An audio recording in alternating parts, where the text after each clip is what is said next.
I think that we'll work even harder because not getting out of the group stage will be as bad as not getting to the Worlds. So we'll try our best to get out of the group stage and then getting to the Staples Center.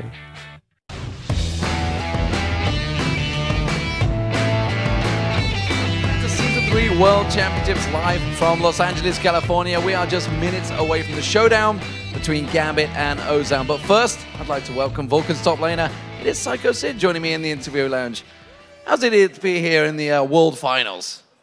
I mean, it still probably hasn't really hit us yet. Like, it's just last season we started out the season 0-5, our last split, and now we're top 3 in NA, and it's just, I mean, it's amazing.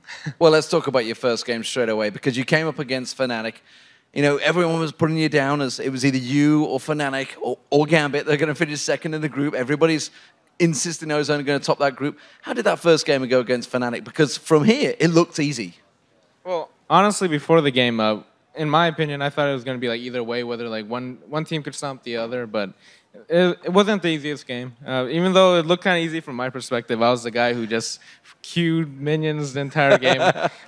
My score was 0-2-2, which isn't very impressive at all, but I did a lot more than people think. You know, I soaked a lot of damage. But I still can't get out of my head that bottom push where I just saw I was just pinging that bush in the middle of the bot lane, and I was like, oh, like they're just gonna be here, and they four-manned me. They four-manned you, yeah. But I mean, that was just it. You were on Nasus, you were left to farm. It just seemed so easy for you. You just had no pressure on you at all, really. Yeah, like even though I was 0-2-2, I was probably one of the more farmed people in that game, and like Nasus is always a late game threat. They had Lysandra and York as their solo, so like overall they didn't really have too much damage to just take me down. So they sent 4. So let's move on to the less exciting match for you guys, I guess. The Ozone match. It was certainly a lively performance. It started off very well for you, but how did it all go wrong? They're just a really good team. Like if you give them any sort of like way to come back, they can just snowball it on you, and that's exactly what happened. Like after the game, we were all wondering like how far ahead we were, and someone said 5,000, and I was like, oh my god. And then people just started getting caught, one after another, like myself included. And just because of that, like pick after pick, we just like started walking around with like our heads chopped off. Like we weren't really thinking, just mindlessly. Yeah, I was definitely running into it. But you yourself, you were up against Looper in that top lane, which the analysis desk have been singing the praises. He's a new guy coming into the team. That was his first tournament match. I don't know how that feels for you, but he was pretty good. How was it to play against him? Well, the lane in general was just Shen versus Singe, which was like a trade farm and occasionally just fling and try to like poison you. But I mean, it wasn't the most exciting lane, but I did learn a lot. Like just him being able to start a Dorn's ring and getting out of the laning phase. Like had we 1-2 them, the game would have been different. But overall, it's like just going against another really good player is just an honor. Well, I mean, Looper was changed in for Hom, and you guys obviously would have researched that. That was because of the 3.11 changes. How do you feel 3.11's gone for you as a team? I mean, and certainly yourself as a top laner, because the top lane's been quite affected by it. Well, like to be honest, going into the 3.11 patch, it was pretty rocky. Like, for example, Smithy wasn't exactly that comfortable on Vi, but now he like stepped up his game, and even my champion pool has been hit a bit, and just like as a team, we had like a slump where a couple days, like 1 week, we just literally went 0 and like whatever number against like C9 and TSM. So it just took a while for us to get back in our groove. Well, overall, obviously, we've seen all 5 teams playing in your group now. How do you feel you balance up against the rest of the teams in that group? You got a double round robin ahead of you, another 6 games to go. Do you think you're going to qualify? I mean, we certainly hope to qualify. Like we're pretty confident about it. Like despite our loss against Ozone, like as I said in another interview before. That one throw was just counted as 1 strike. If we get like 2 more strikes, we're out.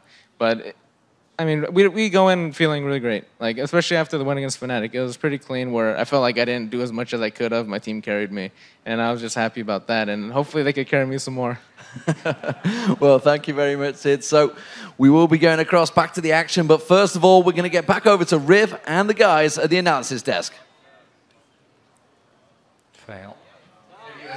Let's see what these guys have coming in. Samsung Galaxy, and we have Gambit coming into this matchup. Mani, I know this is one you've been waiting for. What are your thoughts?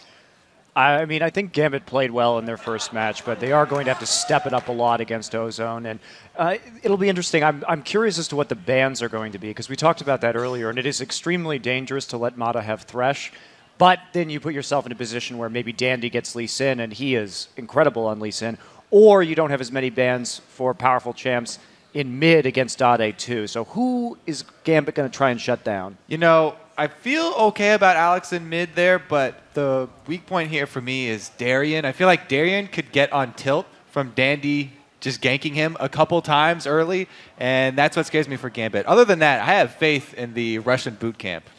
I'm just looking forward, or not forward, to see the bot lane evolving. I think Genja and Voidal will not have what it takes to go up against Impemata. At the same time, while their bot lane might win, I think Dade is going to have a big trouble against Alex Ich. Alex Ich is he's really strong, and I feel like I've said before, the EU metagame for mid is so far ahead of the other regions, and Dade hasn't had the best tournament so far. So I think he's going to have some trouble. And Mani, a big focus for you comes out of the jungle for these games. Dandy came in at 3-1-17 as Jarvan in their win versus Vulcan. How do you think that matches up against Diamond? I mean, I honestly don't know what we're going to be seeing from Diamond here. Obviously, I picked him as my player to watch, so I'm curious as to how his performance is going to be. He is a clutch player, but so is Dandy. And what's so interesting about this is both Dandy and Diamond Procs really get into the heads of the enemy junglers a lot of the time. They're very good at predicting those routes and getting in, counter jungling, being in places at surprising times. So it's a pretty good mind game going in, I think. Yeah, that's why I really enjoy jungling specifically. It's more like, like they say in poker, you play the person rather than play the cards. I think that's going to be especially true in this matchup. And whoever gets more vision down early will probably be the one with the upper hand. So I think deep wards is what we'll be looking for. We might actually see a Jarvan ban coming out, because I think Diamond Prox really dislikes the champion. Yeah. And I wonder, I'm not sure, but I wonder if Lee Sin is going to be contested. If Diamond Prox is going to say, well, you played Lee Sin, well, let me show you how it's done in Europe. Well, Dandy has some other good champions, though, like Elise as well. He's had some extremely impressive performances on. I'm super interested in seeing Looper, who's has zero competitive experience, versus Darren, who has 2.5 years of competitive experience. Hey! He doesn't have zero competitive experience anymore. He's got one game. He won that game. He has He's 100%. win rate. He's now undefeated. Stats don't lie, just like you said. And let's talk about that for a second. How would you guys feel if your first game was at Worlds for a tournament play?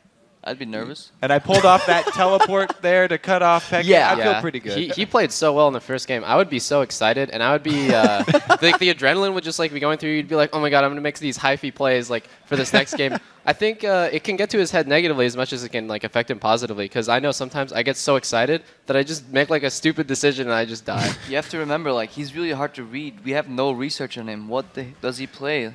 Yeah, the other thing too is Singed?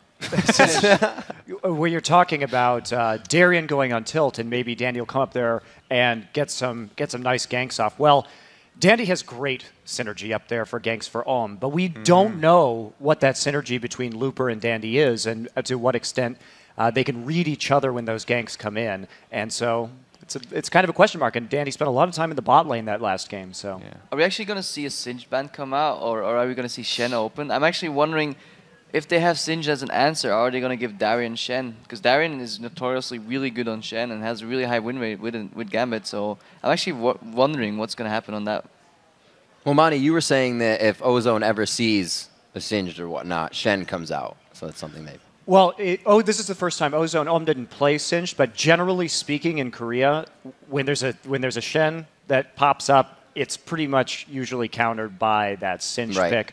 SK Telecom is especially famous for using that, because Impact loves that dirty farming on Singed. So coming into this next matchup, obviously we talked about everything but the mid lane, Alex Ich versus Dade. Kobe, how do you see these guys matching up with, the fearsomeness that they both bring to middle lane? Like I said, I definitely have faith in Alex in this one, and I know Double Lift does too. I don't want to talk trash or anything. Actually, I do. Yeah. I'm just going to say it straight up. Dade is so Don't fake yourself out. dude. He's so overrated. This guy has a small champion pool.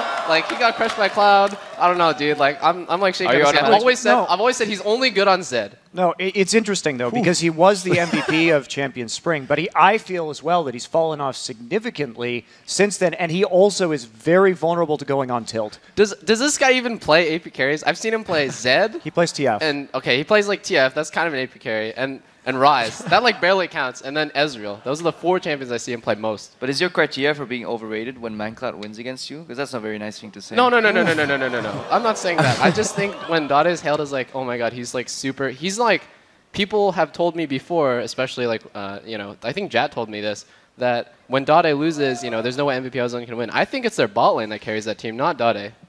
And how do you feel about the bot lane matchup with them going against Genja and Voidal? Oh, there's no chance, dude. I got my money on Imp for sure. It's going to be a battle to get the Corki first, but then again, he plays a really good Caitlyn. I don't know what Genja's going to bring, maybe, but you can never count out Genja. Maybe he'll find out like a really weird like 5-Doran strategy that somehow is going to work. Like you can never count out Genja. That's Genja's strategy sheet. It's just a sheet filled with pictures of Doran's blades. Or he just like takes like a little board and you start throwing darts and he just picks whatever. Like you never know. All right, guys. Well, we can analyze forever, but let's see it for ourselves. We're going to send it over to Jat and Joe for the play-by-play of our final game of the day. Take it away, gentlemen.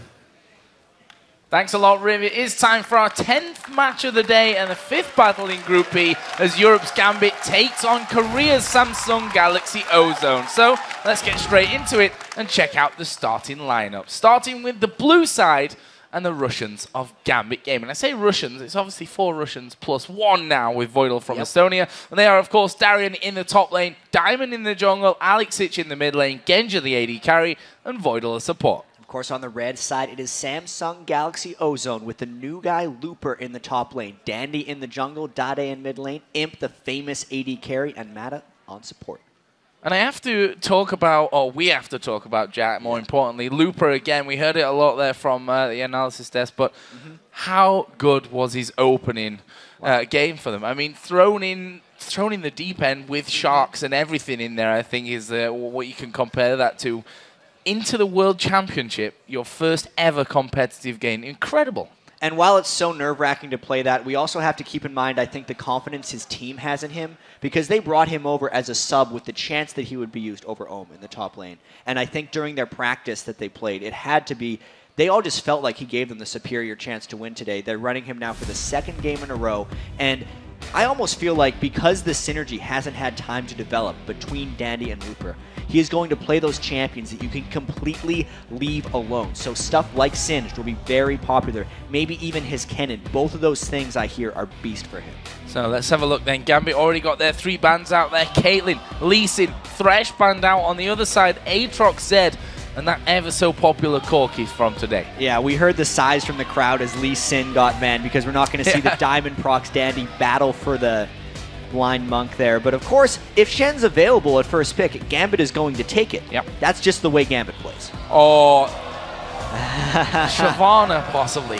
Let's not just get carried away too much on this one. Yeah, if this was not the World Championships right now, and if I'd be like, man, maybe we're going to see a top lane Shyvana from Looper. Maybe he's just going to try to blow everyone's minds right now because we've seen a little bit of top lane Shyvana, but they haven't locked it in yet. I almost feel like they're doing that just to mess with us. Vayne is available for Imp, though. Why did we not realize that? Yeah, that is a big one. Vayne coming straight through from this one. It will be locked in there with that Zyra for Mata as well. And we saw it in Samsung Galaxy Ozone's first game, how incredible this bottom lane is. And the synergy between these two players, how good they are together. They destroyed the Vulcan bottom lane. Yeah. And Imp's Vayne, I need to point out one thing to watch for right now, because when I watch him play Vayne, I notice he does this better than anyone I've ever seen, is his movement within team fights is just, he covers more ground than anyone else. He will start a team fight well in the back, and by the end of the team fight, he will be in front of the tanks. He spends a little bit of time in between auto attacks when necessary to gain that little bit of extra distance. He's the one who popularized the Blade of the Ruined King to Phantom Dancer Vayne build, and he just abuses the speed of Vayne to move in team fights. Really watch for that because it is incredibly impressive. Well, that is going to be something to behold, that's for sure. On the other side, Gambit, they've got a few options open to them as well here. Orianna not banned out this time, and of course that Sona that Gambit absolutely loved to death, to be honest. I mean, we saw it throughout their 3 supports that they've really had over the last few years. Obviously, Edward, Darker, and now Voidal. Gambit love having a Sona in the team. Get that crescendo whenever they want it right here. And of course, the Ahri has been picked by so many people. Alex, he likes the Assassins right here. And I do actually wonder, to Double Lift's point, what they're going to be going with in the mid lane. I think they could just go for Ryze again. They were comfortable with that matchup against Vulcan in their victory, and they could actually get a fairly similar composition to what they already have. They'd have the Shen matchup and the Singe matchup. Well, things moving very quickly in this one. On the other side, Evelyn locked in here. Boom. For Diamond in the jungle. A jungler that's so widely respected throughout the entire world. You hear interviews, doesn't matter whether it's an interview from China or out of Korea or Southeast Asia or from North America, from South America, you know, everyone looks towards Diamond. Can he do it here, though? Because this is a big game for Gambit in the grand scheme of this group stage. It is huge. I mean, this is the team that everyone is competing with first and foremost, because sure, a lot of these guys actually feel like they're competing for second place. If you could take a game off of Ozone right now, who is favored to come out of the group, it just gives you so much momentum as you move through. Kog'Maw and Eve. See, this is actually where Vulcan's comp failed and where right now Gambit is not. Because Samsung Galaxy Ozone has that Singe and the potential to pick something like Ryze, it's a lot of persistent damage that Samsung Ozone had, and Vulcan didn't have enough damage at the time when they ran the Ahri with the Shen. But because Gambit has loaded so much damage into the 80 carry of Kog'Maw and the Eve jungle for Diamond procs, they can actually match this damage in teamfights if they don't fall behind. This is going to be an incredibly interesting game, Joe. Well, we saw the final pick there for Ozone. Was that Ryze? And we saw him in game number 1 of the group stage versus Vulcan in that mid lane with Dade. And it worked out for them in the end. And he's going to bring that one back in. And as you said, a very similar composition for Ozone here as they had in their first game as well. Not wanting to change too much. Yeah, it worked for them in the first game, having the Singe with the Ryze. But of course, if Vayne is available for Imp, he's going to take it. Yeah. I think in the grand scheme of this game, if we look at the laning phase, Samsung Galaxy Ozone isn't actually going to be that strong right off the bat. We know that Ryze loses to Ahri early before he can pick up his items. Singe is not necessarily crazy until he gets his ultimate, and Vayne doesn't necessarily have an amazing laning phase. Against Kog'Maw, I think he can get by just based off the amount of skill that the Samsung Galaxy Ozone bottom lane can pull out. This is a hype game right now.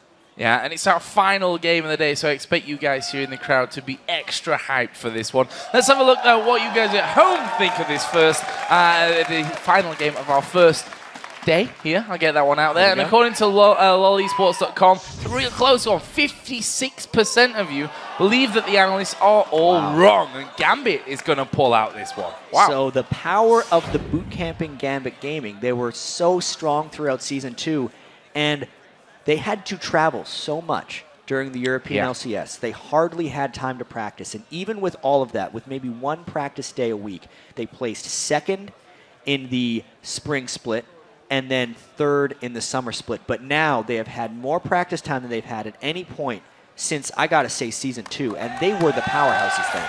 Well, if Gambit are going to turn up and play for any game, it's usually against the biggest teams in the world, and you could certainly say that Samsung Galaxy Ozone are one of them. So here we go then, in-game Gambit versus Ozone, our final game of the day. These two teams obviously playing their second game in Group B. They currently sit at 1-0, both of them. The winner of this one, therefore, will go top of the table going into tomorrow's action. I think the big breaking point in this game is the bottom lane, especially if they lane against each other. Only because Imp and Mata had such incredible success against Vulcan's bottom lane, and in Gambit's victory today against Mineski, Genja and Voidal actually gave up first blood to Mineski's bottom lane. It has been a sore spot for Gambit all throughout the summer split, trying to get that bottom lane synergy back ever since Genja and Edward have been broken up as that pair, with Edward heading over to the North American LCS. It's what has to work for Gambit if they want to win this game against Ozone. And this is a very traditional Gambit lineup, I'd say. I mean, Kog'Maw Sona, that's a Gambit lane if I've ever seen one coming out of Europe, that's for sure. Darian, we heard Crepo say he's a fantastic Shen player, and you've always got to be very, very careful what he brings to the table. On the other side, though, we saw how comfortable Looper is with his Singe, doing ridiculous things, teleporting all over the place and catching people out. We'll see if he can bring the same to the table here, because Gambit are a team that if you throw them a curveball, they still are able to catch it most of the time. Yeah, and Looper, just to touch on his Singed a little bit, has went with ability power quintessences and a Doran's Ring start. So he's actually starting the game with 30 AP on Singed right now. Definitely looking to do a little bit of damage along with his farming. And just based off of where the junglers are starting right now, we're going to see that 2v2 matchup in the bottom lane. The All-Stars, really. I mean, not really All-Stars of Korea, but Imp and Mata. We've talked them up a lot on the analyst desk. We have, and for good reason. And I think we'll be seeing more of that in this game. They're not a bottom lane that you expect to come into a game looking a little bit off, especially with Imp on that vein. But Genja, very, very experienced AD carry. Same can't really be said for Voidal. He's at the time in the LCS. Will he be able to perform here against one of the best teams in the world? And Gambit has been happy with Voidal. It's just he hasn't really, to me, seemed like he's meshed entirely with the Gambit roster. Only in the playoffs did it seem like their synergy was coming back a little bit. And in the last week of the European LCS, that's when Genja was actually defaulting to his older AD carries, like Misfortune and even Kog'Maw. Immediately, the aggression comes out in the bottom lane, though. And we can see both Imp and Voidal going very low from that one in the end, deciding not to follow things through. This mid lane, going to be Gambit's Alex Ich here on Ahri taking on Dade on Ryze. This is the second time in a row Dade has had this Ahri versus Ryze matchup. Dade died early on to ManCloud's Ahri, actually giving up a level 5 kill, but then he came back later in the game and started to dominate in that matchup. Darian just wanted to ignite somebody. Try and force Looper a little bit out of that lane. Looper's not going to be forced out of any lanes by the looks of things here, though. And that, of course, is our top lane matchup. Looper, in their first game earlier on in the day against Vulcan, looked pretty unstoppable with that Singe. Actually, Dandy did just come and visit that top lane to see if they could get in for anything. He's still hanging around there. Darian, will he get caught out? He will actually get caught out from this one. Knockup not quite landing onto him. So very close, though. They're still trying to harass Darian down a fair bit. And this actually should give Diamond a little bit of time to roam around and maybe try and find something. This could very well create a collision course between Diamond and Dandy, as Diamond is just kind of looking for things to do. Now they decide to back away into their respective junglers. So we've heard before, if we think back to some of the broadcasts from Champion Summer, how good Matter is here, you know, in terms of his ward positioning. And that could be even more important this game with that Evelynn on the field here for Gambit. If you get vision of an Evelynn and stop her being impactful, it's very hard to get that game going with her. Yeah, pink ward control is absolutely paramount, and it shouldn't be that big of an adjustment for Ozone, even when there's not a stealth jungler in the game. They typically control the map with pink wards. It just becomes even more important. They should be buying more of those throughout the game. I'm actually expecting Dade and Dandy on their first backs to potentially pick up a pink ward apiece, but at least at this point in the game, without Diamond ganking, he's not going for it. Genja taking a lot of damage here once again. Voidal was able to heal him up nicely from that one, but you see the Imp and Mats are starting to feel comfortable down in that bottom lane. Voidal uses Ignite earlier on, which gives the Ozone lane a 1 summoner spell advantage. Diamond is going to come into the middle. Dandy off to the side from this one as Diamond gets locked up. There's a knockup coming in on towards Alex Ich. Have they got the damage to finish this one off? Diamond is there going slow. There are the flashes over. Can they finish this one off? Dandy actually taking a lot of damage as well. Alex coming back in, but first blood goes down in the end to Diamond, but Alex will finish off, and it will be a 2-for-1 for Gambit. They played it so patiently and turned it around with the first blood plus the 2 kills. And they had a level advantage going into that, so Diamond was actually landing hate spikes the entire time Ozone was chasing them in. Those are those clutch plays that can decide games, the 2v2 skirmishes where skill is such a huge impact in those matchups. We just saw Looper actually. He's like, oh, look at that farm in the mid lane. Let's not let that one go to waste. I'll head straight down there with my teleport. We got like 3 and I'm just going to recall. Worth. No problem. Yeah, that's the definition right there. Yeah, he's headed home. Doesn't anyway. even have enough for a catalyst right now. He just has to pick they're up going to get boots. boost. That'll be enough, I think, for Looper at this in point. In Looper's defense, he had some pretty good teleports in the other game. He did. Also, he had the lane pushed up so far for Darian, and he was already a little bit low on resources. He's not losing out on too many minions of his own for going for that one. There's actually more action in mid lane, though. Well, Dade is dead. That's not good news for him. And we talked about Diamond and how he's going to have to get the ball rolling earlier on. We also talked about possibly Danny having to pick up pink wards. Let's watch that one here again. Listen, this is a level 6 Diamond and a level 6 Alex Cheech against a pushed up Rise without ward control. You're gonna die. You cannot make mistakes like this on this level of playing, and Gambit is going to get a Dragon out of it as well, unless Dandy can pull off a miracle 1v3 steal. Well, he's heading in there. We see Mata is coming Diamond in as well. doesn't have Smite up, actually. No, he doesn't have Smite up here. This could actually be a little bit dangerous for them. Turns out, not dangerous at all, and Gambit are going to pick up the first Dragon of the game here, and look at that gold lead already, Jack. Solid start for Gambit. So one thing that's interesting in all of these matchups, we've seen the games that SKT has played, and also the first game for Ozone. I don't think a Korean team has actually won an early game here yet in the World Championships, but they have come in so strong in the mid and the late game. Looper steals the blue. We talked before the game, during Champ Select, that Ozone's laning phase would not be aggressive. They would essentially be on the back foot throughout, because Rise needs to hit his items, Imp needs to be able to get his Blade of the Ruined King, and Looper has to get some levels under his belt. So it's actually about stopping the bleeding of Gambit right now. From Gambit right now, because Gambit's putting a lot of pressure on Ozone early on, and it's a matter of whether Gambit can keep that up. One thing that's interesting, Diamond's Evelyn right now ahead healthily in CS, but also has spent a lot of time on this middle lane. And this is, it seems to us obvious now looking at this, the game plan from Gambit was get Dade out of this game completely, and up until now they've done a great job of it. As long as they can keep his farm down. That's the tricky thing about Rise, is you see them die so much, but if they're farming, it's good. Oh, Mata! Look at this! Wow, that was a terrible miscalculation. Voidal threw down the Ignite there as the flash came in from Mata, and the kill picked up, and that was all just very messy coming out of Ozone. What is happening to Ozone right now? Because with all the talk up right now, those are a couple mistakes they've made here. Dade losing himself in the mid lane, not recognizing that he was against 2 level 6s, and then in the bottom lane, Mata flashing in to not get a kill back. 3,000 gold lead already at 9 minutes for Gambit, who were the Season 2 powerhouses, and, you know, calling them a dark horse because a lot of them are predicting them for 3rd in the group is a little generous, but man, they're playing well so far. Oh, there's Diamond meeting Dandy inside of the river, slide away as that pink ward was put down, but Gambit have got a pink ward of their own, and they control that vision a little bit longer there in that lane. Top lane, we see that Looper, despite the time that he's had here, is still behind of Darien, and this is one thing that Darien does well. He'll quite happily sit on his island in that top lane and just farm away. Got a lead there, he's happy.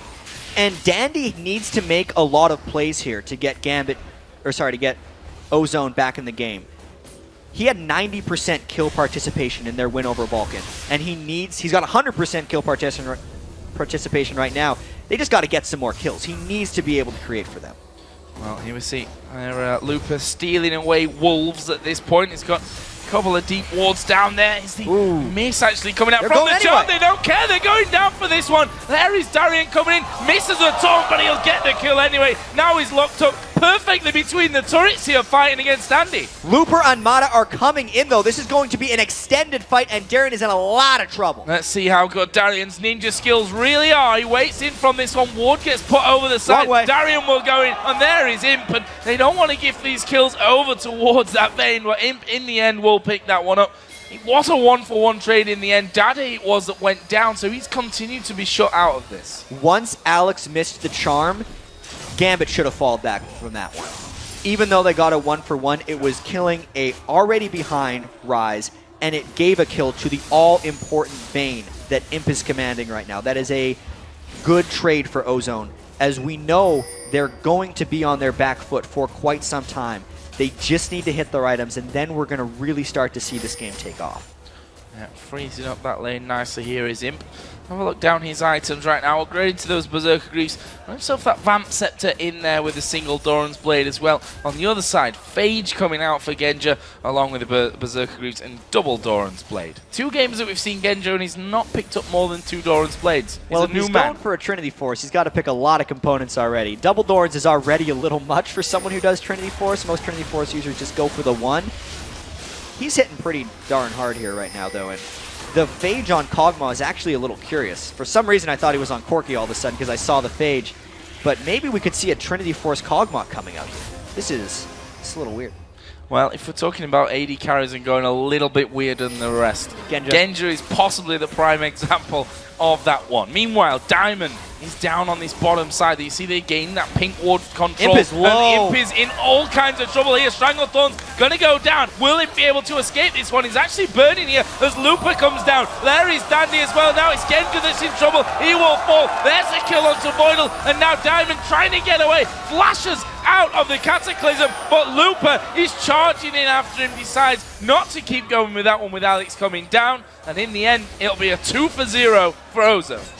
Brilliant bait right there by the Ozone bottom lane. Imp moving so well to escape that one. That was just total domination and outplay, getting the teleport to come in after Gambit had fully committed to that fight. And Darien had his wave pushed so far back that he's still struggling to get some damage down. Yeah, only just got onto that turret to start getting things going. Got it down to less than half at this point, but Looper is already well on his way back towards that outer turret, and I don't think that Darien not going to be able to finish that one off with this wave. I say that, and Looper's headed straight towards those minions, and Darien, a man who's definitely not scared. We've seen that many a time from him in the European LCS and in previous other events as well, that he will quite happily stand on that turret and risk his life a couple of times. Let's call it that. Yeah, he doesn't mind dying as long as it's better for the team, or even if he's already died a lot, then he's just willing to die a little bit more. Yeah. I think Gambit here does need to be very cautious about the potential of Ozone's team composition as far as just overall scaling goes, because while Gambit has loaded in a bit more sustained damage, there's still a little bit up front, especially from Alex Ichizari. It's going to be hard for him to be effective later on in the game if Looper and Dade get too much farm. So far, Gambit's done a very good job keeping Dade down, but Looper and Imp are getting going a little bit. And Alex can really only pick one as far as what he's going to kill, and knowing how elusive Imp is, life actually could become fairly difficult for Gambit, despite this large early game advantage they seem to have been building up. And a lot of teams that we've seen today playing against the Koreans have had early game advantages, only to see it slip away from them. These are teams that you have to not only kind of beat down early, but you have to make sure you tread them into the ground afterwards, because they will rise up and take you straight back down with them. There's Darien and Looper once again bashing heads basically up in this top lane. They're very even on CS and in terms of kills and deaths right now. Genja in this bottom lane has still that lead over him, but that kill earlier on, you can see, leaves them very, very even overall in gold. There's about 70 difference between them. It's a couple creeps at the very most, and that's actually exactly where Imp wants to be, at least in the laning phase, because he knows how potent he can be in team fights. Diamond looking to stop this as well, though. They know Looper does not have his teleport up, and that would be a very bold dive, since they have not even gotten harassed down onto Imp or Mata. There is a flash up for Boydle if he wanted to go for a flash crescendo.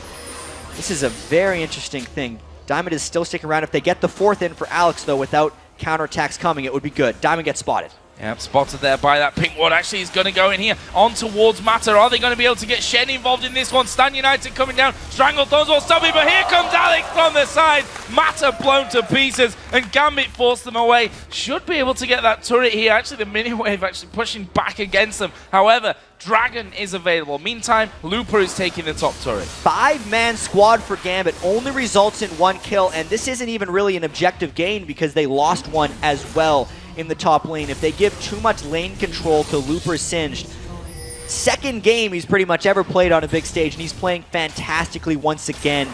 It was a nice idea from Gambit, but they almost overcommitted, giving Looper a bit too much time to farm. The Shen ult was unnecessary. Yeah, and we can see earlier on we were talking about Darien versus Looper, how even it was in terms of creeps, despite them bashing heads and constant aggression against each other in that lane. It's actually really excelling now for Looper, up 140 to 116 CS. See if Darien here, with a couple of waves being pushed against his inner turret by now, whether he'll get himself back up to standards with that one.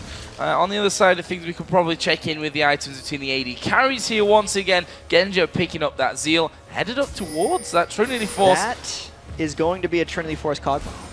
You can make the argument that he needs the move speed to keep up with Vayne or to kite back Shen, and also the fact that Kog'Maw can actually get in Trinity Force procs whenever he wants, as long as he's using his living artillery during team fights. it could work. I'm not calling it out right here because Genja has been known to find some brilliant builds in the past. He also built Tier on Varus. That was not as brilliant. But this one has potential. This one has potential, and we're not going to judge it before we've seen the end result. We saw Dandy there in that top side of the brush here. And won't take much really for him to be spotted, but he's still there. There is Flash and Barrier up on Genja and Voidal, though. Plus, if Diamond gets around, he's going to have that Eve ultimate up in time. Dandy, even though he's still got that 100% kill participation, has been spending a lot of time waiting around in this game. And he's still waiting around here on the bottom. Diamond actually backed away. Is now coming back just in time as Dandy actually backs away from that one as well. So kind of exchange of positions in this one. Diamond is still on that bottom side of the map doing his golems. Dandy backing away now. Actually went over a ward there earlier on, which is why I didn't even spot that in the Tribush. That was there earlier from Diamond. And Looper wants to make another play here in the bottom lane. This could be the counter gank because Darien does not even have Stand United up yet, and Diamond is going to be looking to get aggressive, seeing as he's been waiting around for so long and kind of hunting. Looper could come and just ruin Gambit's day if things go wrong.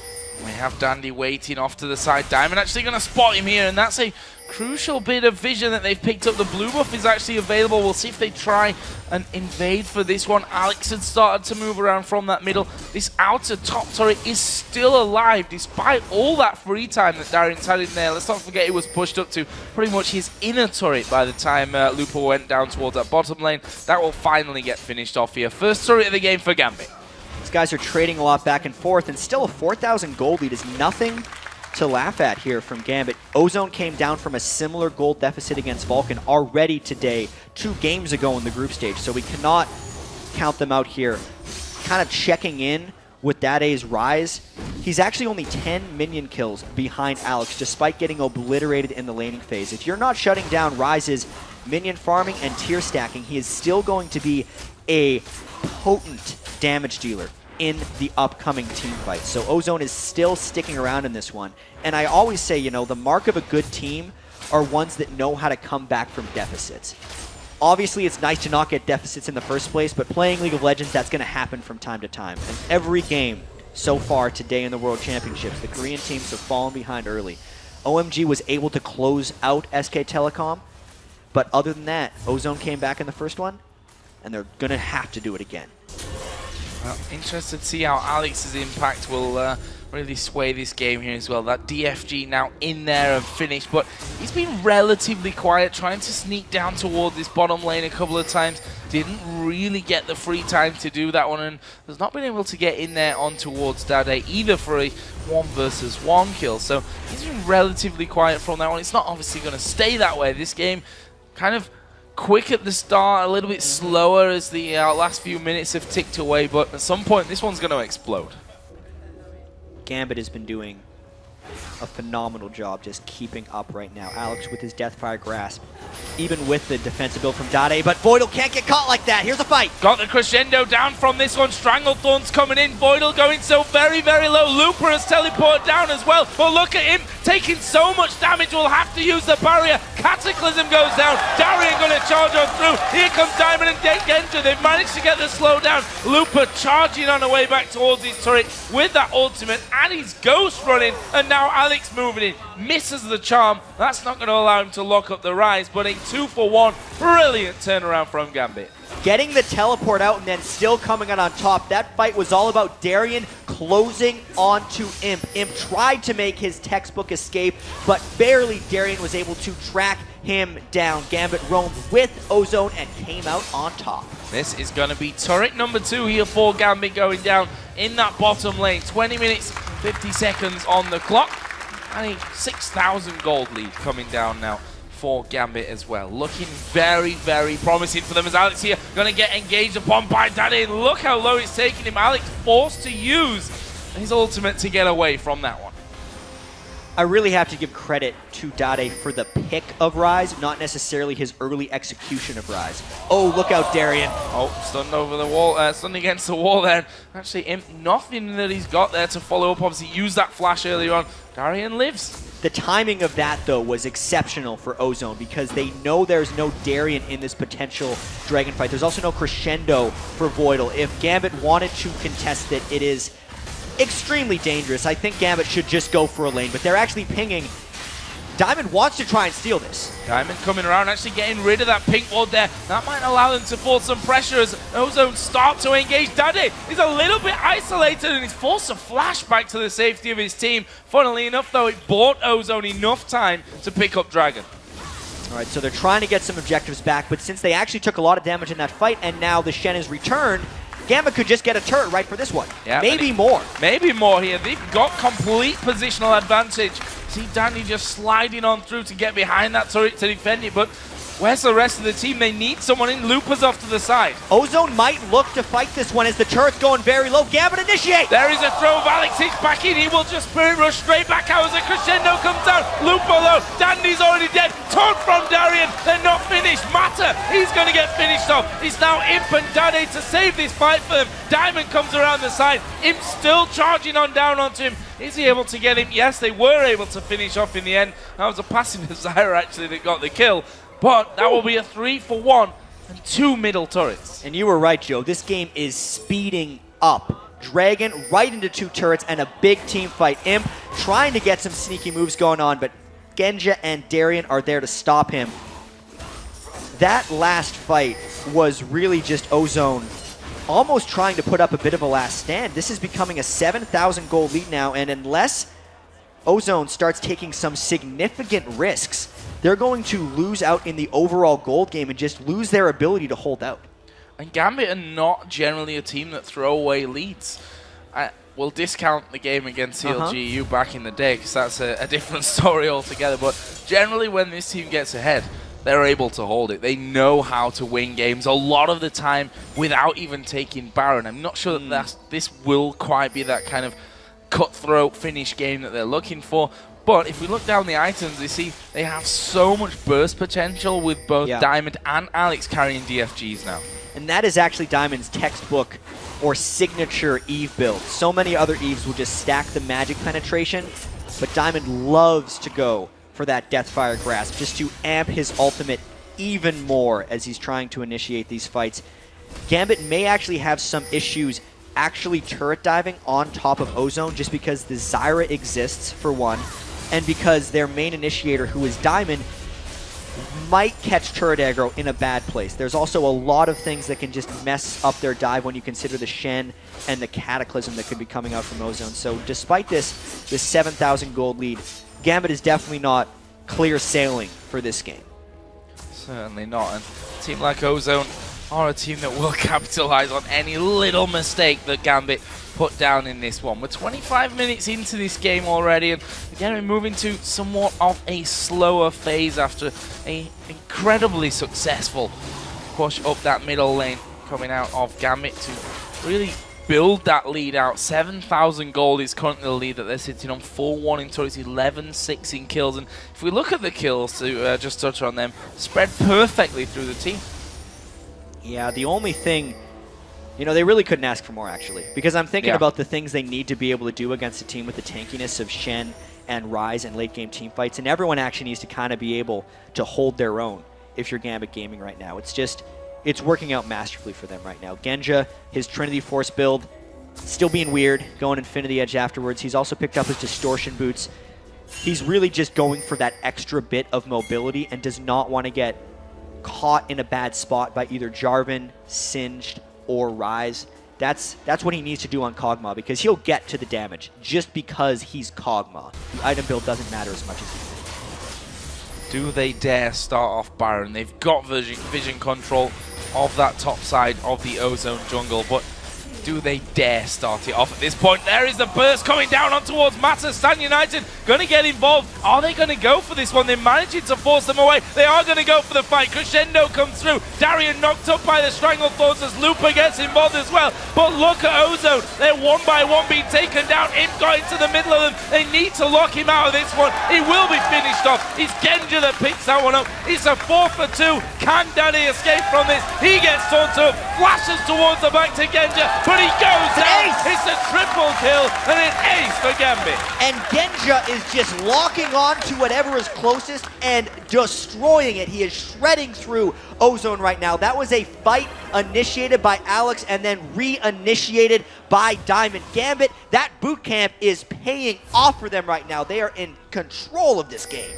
Well, did we ever doubt it? Let's have a look at that fight another time, because it was pretty crazy. Yeah, and the thing that made Ozone want to stay in on this one is the quality of the Mata ultimate right there that he put down. It actually delayed the team fight and allowed Imp to go in pretty strongly, but he couldn't get the finish. You can see Imp moves around team fights so well, but the rest of Ozone was trapped in the back, getting shredded by Genja's Kog'Maw, and it just did not allow Imp to be finished off here. Dade tried to make a big play at the end, getting AoE with his Rise, but Genja and the rest of Gambit had too much lockdown, too much damage, and let's be honest, that was a 3v1. Yeah, definitely. If you look down the kills he wants, again, that actually one not. Alex there getting in. That's what he was aiming to do last time, 100-0. This time it works out very, very nicely for him. That gives us a 5v4 at this very moment, but we can see that Ozone trying to push this mid lane out. They don't want Gambit having an easy time of either the Dragon or the Baron at this point. And Alex actually had to flash away after he picked up that kill on Mata. I almost have to say that picking up a 6th kill on an already 1-in-5 support in expense for your 7-and-1 AP carry assassin mids, ultimate and flash isn't necessarily worth it. I think Gambit could have gotten this Dragon regardless of the assassination onto Mata, and it does mean that Gambit needs to be a little bit cautious about the way they approach these things. Only because Imp on Vayne, Dade on Rise, and just the amazing scaling that Ozone has means Gambit still needs to pick their fights properly. They can't get too antsy, and they can't get too anxious about going in, because one tower dive gone wrong, especially with the kill streaks that so many people on Gambit have picked up, would swing back that goal beat tremendously. So here we go then. Baron started off. Singe is down the bottom here, but Lupa does have teleport, so he can get involved here if he so wishes, if they even realize that Gambit are going to be doing this one. They've not seen them for such a long time. They must feel that something like this is going to be happening, but they're not really in a position to challenge for that whatsoever. We see both Imp and Mata going back. Lupa is going to be taking down the outer turret in the bottom lane, but Gambit with a solid pickup of Baron. They're now over 10,000 gold. And the Baron buff means they're going to be looking to push the outer turrets in the top and the bottom lane, or just go straight for the inhibitor in the middle of Ozone's base right here. And that Baron was really just the summation of all the pressure Gambit has been putting on Ozone. It had a lot to do with ward control, or mainly just map presence for Gambit. I know I said it wasn't worth it to kill Mata that one time, but he's the one who kind of had to go in and get that vision back. And since they had no vision, and they'd been punished so many times for trying to get vision back, Ozone essentially had to give up and just concede that portion of the map, which happened to contain Baron, and allowed Gambit to take it uncontested. So let's see what Ozone do to try and work their way back into this one. We've seen constant push and pressure from Lupa in his outer lanes, trying to force Gambit away from really doing anything on their side of things. And we see that once again headed off towards that bottom side of the map by the Dragon, just going to stick himself a pink ward down in that scenario. But Gambit, with that Baron buff running, they're not a team that mess around when they've got something like that. And Looper can no longer be that surprise factor in the long, drawn-out team fights, because Ozone is actually getting bursted down a little too fast. Genja, with his Kog'Maw, is shredding through the tanks of Samsung Galaxy Ozone, and Diamond is just starting it off for him, getting every 1% health lowered right at the start. These team fights are not working out the way Ozone wanted them to, or the way they played out for Ozone against Vulcan. Enough damage, persistent damage, was taken by Gambit in this game that they're able to crush down Singed and Rise before they can really become a problem. Look at Darien as well. Warmog's now added in there to that Sunfire Cape and the Spirit Visage from earlier.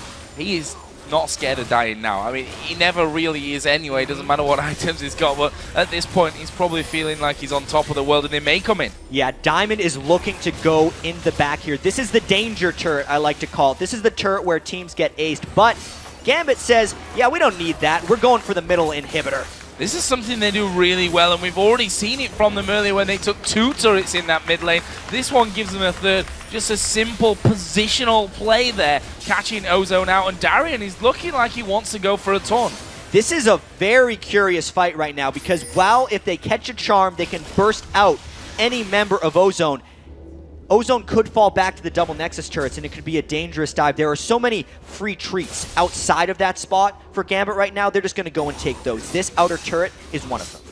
And setting up a bit of a trap while they're at it. They've got Genja and Darian pushing the turret himself. 3 of them actually hanging around here between mid and the middle lane there as Danny. Is he going to go down from this one? He is absolutely destroyed. Stan United comes in. Imp is down to less than half HP. He needs to stay alive here, but he's not going to stay alive. Darian will take him out. Looper in the middle of them. There is Genja flashing in. He's going to go now on towards Mata. Surely be able to finish him off from this one as well. He's close to getting away. Roots him underneath the turret. Looper died in the end as well, and it's now only Mata to save Ozone here from a Gambit defeat. And Joe, this looks like a landslide victory for Gambit. They never let Ozone back in, and there is the surrender. Surrender, brilliant victory here from Gambit.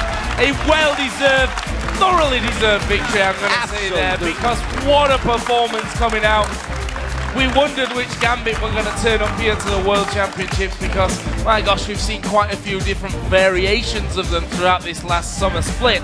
But this was world-beating, top-quality Gambit gaming right here. Yeah, and this is a message to the rest of their group right now because Ozone beat Vulcan, the team that had beat Fnatic, badly. And then Gambit just crushed them. Everyone coming into this tournament just expected Ozone to dominate. Gambit had other ideas, as they always do, and that was such an impressive victory. They knew that they had to finish it early. They never let Ozone's weak laning phase transition into the game, which is something that has been happening so well for Ozone, and Gambit really earned that one from start to finish. And that really opens up Group B now as well. I mean, these were the 2 teams, obviously, that were sat at 1-0, but with Gambit taking that win, Fnatic obviously picking up their last win against Mineski, with so many games still left to be played, and if it wasn't already difficult to call, it's certainly just impossible now. And I just can't believe, exactly, it's impossible to call right now. Analyst desk, good luck, right? Because we have right now Ozone 1-1. Group A, SK Telecom, also 1-1. The 2-0 teams in the group are now OMG and Gambit. It is just wide open for the rest of this group stage. It's great that we have the double round robin because I cannot wait for these teams to play again. I wish we could have had triple round robin. That's how good Quadruple. this is. Let's just keep going forever until we find a champion here in Season 3. Guys, we're going to take a last break here, but when we return, we'll dissect the biggest plays from Gambit's brilliant victory. Plus, we'll break down tomorrow's games and update the standings for you. So don't go anywhere. The Season 3 World Championship will be right back.